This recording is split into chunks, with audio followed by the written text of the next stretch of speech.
2022년 5월 부산 서면에서 발생한 사건은 김진주 씨의 삶을 완전히 바꿔놨습니다. 귀갓길에 일면식도 없던 32살 남성에게 무차별로 폭행당한 뒤 기억을 잃고 말았는데요. 이른바 서면 돌려차기 사건입니다. 피해자는 철저히 배제된 채 흘러간 재판. 진주 씨는 스스로 목소리를 내고 행동하기 시작했습니다. 피해자였던 김진주 씨는 이제 생존자이자 활동가로 또 다른 사건의 피해자들 곁에 서 있습니다.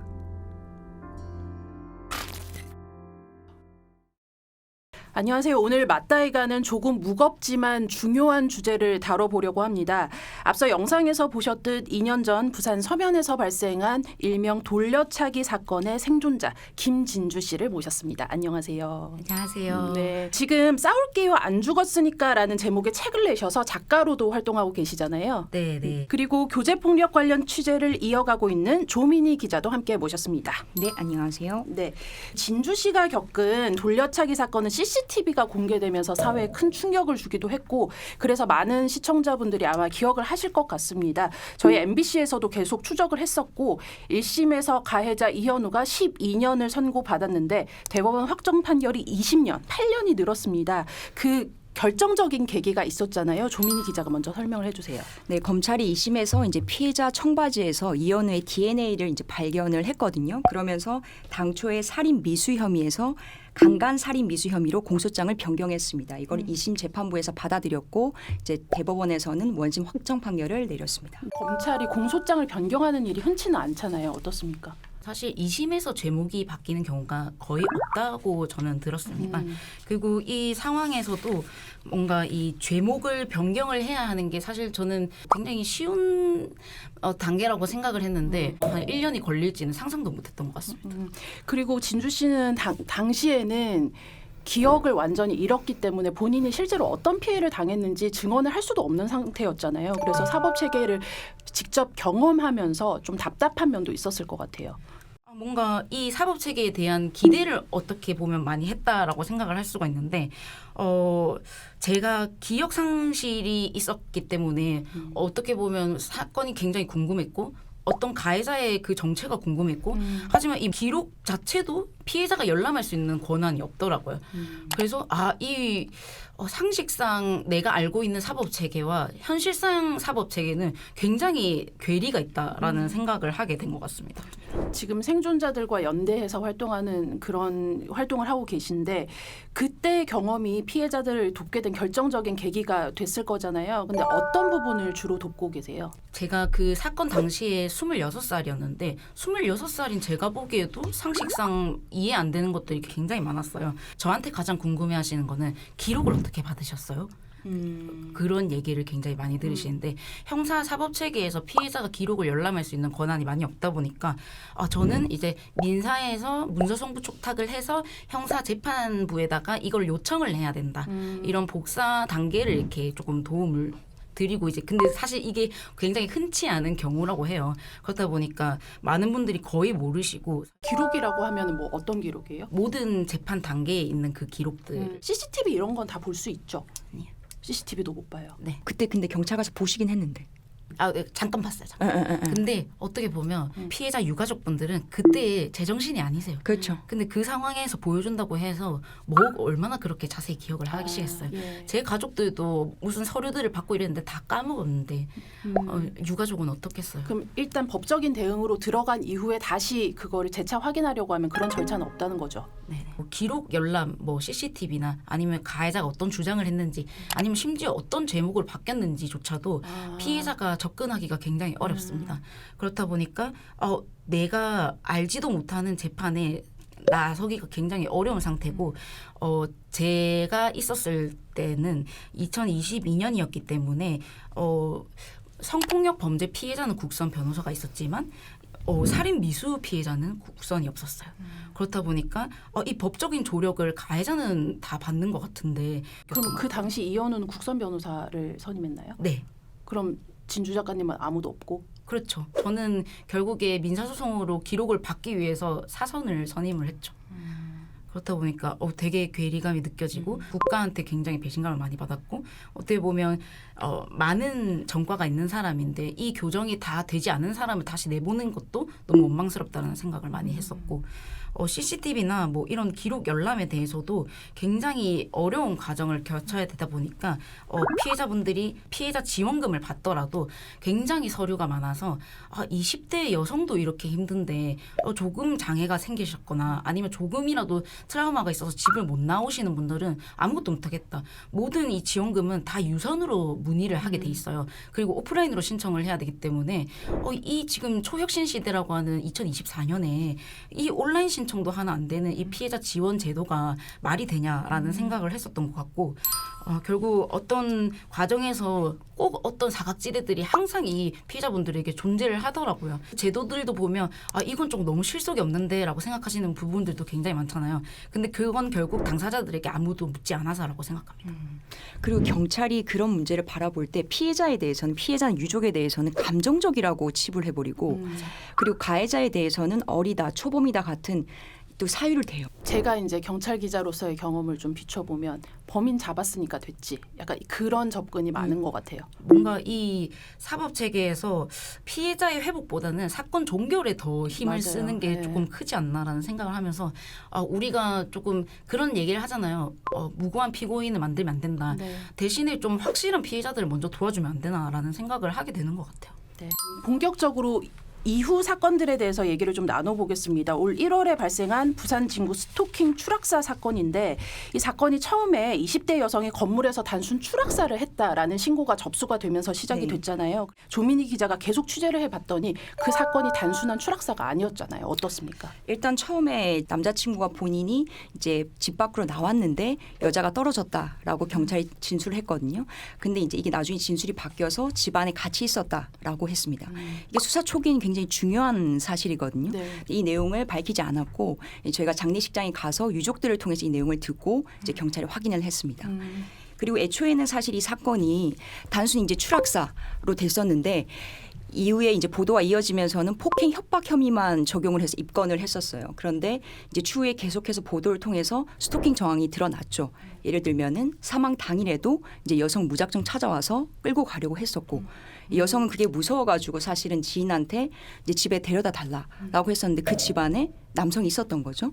그리고 헤어진 뒤에도 이제 SNS를 여성이 차단을 했는데 다른 계정을 통해서 여성한테 접근을 한다든지 이제 그런 식으로 계속해서 이런 집착 행위가 있었고 스토킹 정황이 있었습니다.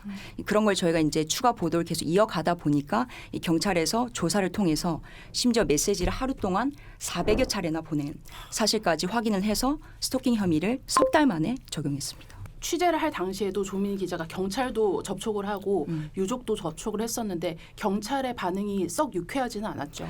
일단 아까 작가님께서 말씀하신 것과 유사하게 유족들에 대해서 굉장히 소위 귀찮게 생각합니다. 유족분들이 말씀하신 게 뭐냐면 경찰이 우리를 귀찮아해.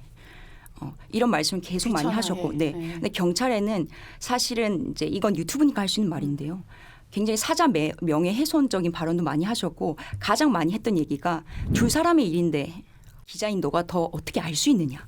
제가 지금 이런 정황 증거가 있고 진술이 있고 심지어 어떤 신고가 들어왔었는지 112 신고 내역서를 가지고 얘기함에도 불구하고 그래서 상당히 굉장히 방어적이었던 기억이 납니다. 그게 더 오히려 취재를 계속 하고 싶게 하는 네. 이걸 더 들여다봐야겠다. 어떻게 이 여성이 죽었는지 추적해봐야겠다라고 하는 동기가 됐었습니다. 네. 이 재판을 지금 진주 작가님이 함께 지켜보고 계신데 사실은 뭐 유족들 입장에서는 이 죽음의 진실을 알고 싶다라는 생각이 가장 강력하게 들 것 같거든요. 부산 진구 스토킹 추락사 사건은 지금도 2심 진행 중이고 곧 선고를 앞두고 있습니다. 그런데 이 유족들은 또 다른 피해를 겪고 있는데 진실이라는 자체가 결국 회복의 첫 단계라고 하는데 이 유가족분들은 아직도 이 사랑하는 딸이 어떻게 죽었는지에 대해서 자세히 알고 있지 않으십니다. 그래서 이 사법 체계에 대한 원망도 큰 것 같고요. 보복 사건이라고도 볼 수 있는데 거의 대부분 보복 사건으로 인정을 하려면 굉장히 입증이 까다롭기 때문에 아마 이런 경우에는 형량을 많이 받을 거기 때문에 굳이 그것까지는 추가 안 하셔도 될 겁니다. 그런 집착은 안 하셔도 됩니다. 뭐 이런 유가족분들한테 조언을 하시는 경찰분들도 있는데 사실 그게 문제가 아니거든요. 유가족분들은 내 사랑하는 사람이 결국 이 많은 순간 동안 고통스러웠던 순간을 다 이렇게 참작하고 싶은 건데 마치 그걸 그냥 생략을 하듯이 그래도 더 받을 겁니다. 이런 식으로 그냥 얘기를 해버리니까 그때부터 그냥 그 피해 사실에 대해서 부정당하는 느낌을 많이 받으시죠. 진실이 회복의 첫 단계라는 이야기가 좀 와닿는데 그 사법 체계에서 그런 역할을 충분히 해줬다면 피해자에 대한 특히 유족들에 대한 보호 절차도 당연히 있어야 될 것으로 생각이 듭니다. 그리고 조 기자는 담당 경찰들을 직접 지속적으로 취재를 해왔는데 기소 이후의 재판 과정도 중요하겠습니다만 경찰 단계에서 보다 수사가 면밀하게 이루어졌더라면 죽음에 이르는 범죄까지는 가지 않을 수 있었지 않나 이런 생각도 들거든요. 특히 스토킹 범죄가 그렇죠. 스토킹 범죄 관련해서는 사실 이미 특별법이 제정이 돼 있죠. 그런데 이제 저희가 취재를 해봤을 때 아쉬운 점은 항상 적용이 안 된 사례가 있고 그게 중대한 피해로 발생이 된다는 겁니다. 그게 지금 저희가 계속 얘기하고 있는 서면 스토킹 추락 사건도 그렇지만 최근에 이제 저희가 계속 보도하고 있는 연제구 살인 사건도 전 남자친구가 이제 여성이 집에 찾아가서 기다리고 있다가 이제 살해한 사건이잖아요. 이 두 사건을 이제 다 보면 다 올해 일어난 건데 두 가지의 크게 공통점이 있습니다. 일단 첫 번째로는 교제 폭력이라는 거죠. 그러니까 아무것도 아니던 사이도 아니고 그리고 이미 사귀던 중간에 이 협박이나 폭행이 있었던 관계가 헤어지면 집착, 스토킹, 살인까지 이어진다는 것이죠. 거의 비슷한 그런 흐름을 보이죠. 패턴을 보이고 있고 그리고 두 번째로는 두 사건 모두 세 차례 경찰 신고가 있었습니다. 그렇음에도 불구하고 저희가 이제 생각할 수 있는 응급 조치라든지 이제 올해 1월부터는 이제 기소 전에도 전자발찌를 채울 수 있죠. 가해자한테. 근데 그것도 조치가 취해지지 않았어요. 이 두 가지 사건에 대해서 이제 저희가 경찰에 그 이유를 물어보면 대부분 이제 얘기하는 게 이제 두 사람 사이 일이다. 다 정확하게 알 수가 없다. 이렇게 이야기를 하는데 이제 망자는 말이 없고 이제 가해자는 계속해서 진술을 하고 있는 상황에서 답답한 노릇이죠. 근데 제가 이 문제에 대해서 얘기하고 싶은 부분은 이 두 사람의 일이기 때문에 공권력이 개입하기가 어렵다라는 말보다는 이 두 사람의 일이기 때문에 워낙 친밀한 관계였어서 개인 정보도 많이 알고 그만큼 협박을 크게 느낍니다. 심리적인 압박. 이제 그래서 제 생각에는 이런 교제 관계의 특성을 오히려 이해하는 것이 지금 현재로서는 더 중요하지 않나 이렇게 생각합니다. 저희 보도를 이어가고 있는 이 연제구 살인 사건도 언급을 해주셨는데 제가 이 기사를 보면서 가장 가슴 아팠던 부분이 피해자가 극도의 두려움 속에서도 경찰한테 아주 긴 문자를 남겼거든요. 저는 이 사람을 강력하게 처벌하기를 원합니다. 그리고 제가 다른 진술을 했던 거는 이 남자로부터 협박을 당했기 때문입니다라고 정말 정확하게 자신의 의사를 확실하게 표현을 하고 있었습니다. 그런데도 보호받지 못했던 이유는 뭐가 있다고 보십니까? 기자님이 말씀하셨듯이 굉장히 비슷한 유형을 띠고 있는 게 스토킹 범죄인데요. 이 스토킹이야말로 사실 굉장히 위험한 범죄라고 생각을 하는 게 모든 거리에서 감시를 당하는 느낌을 받는다고 해요. 그 저도 이제 유가족분들이 보여주신 그런 자료들을 보면 막 차량을 막 이렇게 추적하는 막 그런 추적신이 있고 뭐 문자는 계속 보내고 프로필도 계속 이렇게 압박해오고 너 없으면 못 살아 막 이런 계속 어떻게 보면 진짜 개인 정보를 모두 알고 있는 사람이다 보니까 이거에 대해서 더 압박감을 맞아요. 느끼고 네. 사실 쉽게 증언을 할 수도 없는 상황인 거죠. 내가 아니면 가족한테 찾아가고 회사에 그렇죠. 찾아오고 학교에 찾아오면 이런 범죄자들의 특징이 이 사람이 뭐가 약한지를 자세히 알아요. 그렇기 때문에 내가 이거에 대해서 뭐라고 하면 결국 다른 사람한테 아니면 내가 약하다고 생각하는 부분을 건드리겠구나라는 걸 이미 인지하고 있어서 그래서 결국 진술도 오인되는 경우가 많고 그래서 결국에는 이게 무마되는 경우도 굉장히 많아요. 네. 부산뿐만이 아니고 최근에는 뭐 전국적으로 교제 폭력에 의한 살인 사건이 계속 이어지고 있는데 앞서 말씀해 주셨던 것처럼 사건이 발생할 때마다 어떤 대책이 필요하다, 어떤 법을 만들자, 제도적인 보완이 필요하다라는 이야기가 계속 나오는데 실제로는 이게 실행이 되지 않는단 말이죠. 올해 1월부터 시행된 개정안인데요. 네. 이제 기소 전에도 그러니까 이 사람이 어떻게 보면 가해자라고 인정을 재판부에서 받기 전에도 이 사람에 대해서 전자발찌를 채울 수 있도록 한 법안이 1월부터 시행이 됐습니다. 그런데 이제 문제는 이게 지금까지 얼마나 적용이 됐느냐의 문제죠. 이제 연제구 살인 사건 같은 경우에도 보면은 이미 3차례 신고가 있었어요. 만약에 전자발찌를 채웠다면 그 남성이 여성을 4시간 동안 기다릴 때 이미 어디에 있는지 인지가 됐을 것이고 그럼 네. 여성이 몸을 피할 수 있었겠죠. 근데 그게 적용이 안 됐기 때문에 여성 그대로 집에 있었고 배달 기사가 문을 열었던 그 시기에 이제 가해자가 집에 들어와서 이제 여성을 이제 살해한 사건이거든요. 이것도 저희가 이제 살펴보니까 뭐 지금까지 대부분 각 지역에서 사례가 많지 않은 걸로 확인이 되고요. 부산 같은 경우도 저희가 지금까지 파악한 바로는 없는 것으로 파악됩니다. 자, 다시 진주 작가님 이야기로 돌아오면 최근에는 범죄 피해자들과 함께하는 활동을 하고 계시고 또 관련 뉴스로도 기사가 또 새로 난 거를 접할 수 있었거든요. 요새는 이제 그 3심까지 다 끝나서 부산 돌려차기 사건 형사재판은 모두 끝났지만 지금 상황에서 이 국가가 이 살아있는 피해자가 있는 상황에서 굉장히 많은 것들을 놓쳤다라는 의미로 국가에게 상대로 소송을 하고 있고 국가 배상 소송을 하고 있고 네. 그리고 이제 그 가해자에 대해서 또 민사 소송을 해서 지금 승소한 결과를 얻어냈습니다. 1억이라는 결과를 받아냈다. 실제로 그걸 받을 수 있는 건가요? 아니요, 사실 거의 불가하다라고 생각을 하고 저도 그거를 이미 알고 있었지만 그 상황에서도 이 민사를 청구하는 피해자가 있다라는 그 의미를 두고 싶었고 그리고 이 가해자가 어떤 영치금이나 이런 것으로 다른 재소자들을 괴롭히지 못하도록 그렇게 처치를 하고 싶었어서 그냥 한 민사소송이라고 생각하시면 됩니다. 네, 그 또 이현우가 그 지금 교도소 안에서도 또 다른 재소자들을 괴롭히고 있다는 뉴스도 접하기는 했습니다. 끝으로 조민희 기자가 관련된 취재를 계속 해주기를 바라는데 마지막으로 한 말씀 해주시면요. 기자로서는 당연히 이제 사건이 발생하면 또 그런 문제가 있을 것으로 보이면 당연히 취재를 하는 것이 맞고요. 또 앞으로도 그렇게 지금까지 해온 것처럼 진행을 할 겁니다. 다만 이제 기자가 아닌 한 시민으로 봤을 때는 사실 피해자 이름만 바뀌는 이런 사건이 계속해서 반복되는 것 들여다보면 모든 그 유형과 피해 결과까지 비슷한 이런 일들이 더 이상 일어나지 않았으면 좋겠다 하는 바람이 있습니다.